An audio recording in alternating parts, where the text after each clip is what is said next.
Well, experts at that had been at DHS, and they had briefed us that Chairman, around the time Mr. Clark was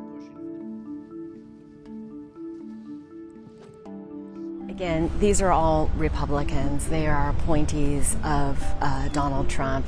They are his top officials in the Justice Department. There was the acting Attorney General, Jeffrey Rosen.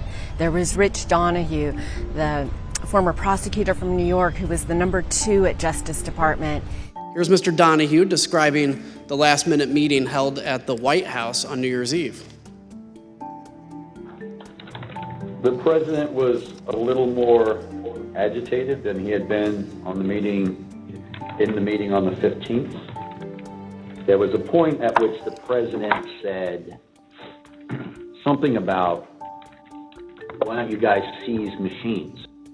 So one of the most, I think, arguably outlandish and ambitious plans to subvert the 2020 election came from a man named John Eastman. And he was a Trump lawyer who brought an idea to Meadows, Giuliani, and former President Donald Trump about challenging the Electoral Count Act, about putting in their own slate of electors that would, in those key 7 swing states that Biden won, would go and say that Trump won instead.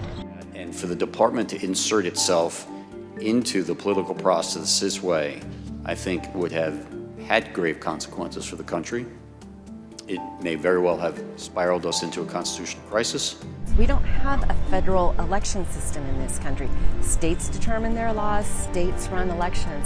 This would be the kind of meddling in an election unseen in U.S. history, and something that the Department of Justice officials, led then by the number 2, Rich Donahue, told the president would be improper, would be not something that should be done. He would see wholesale resignations.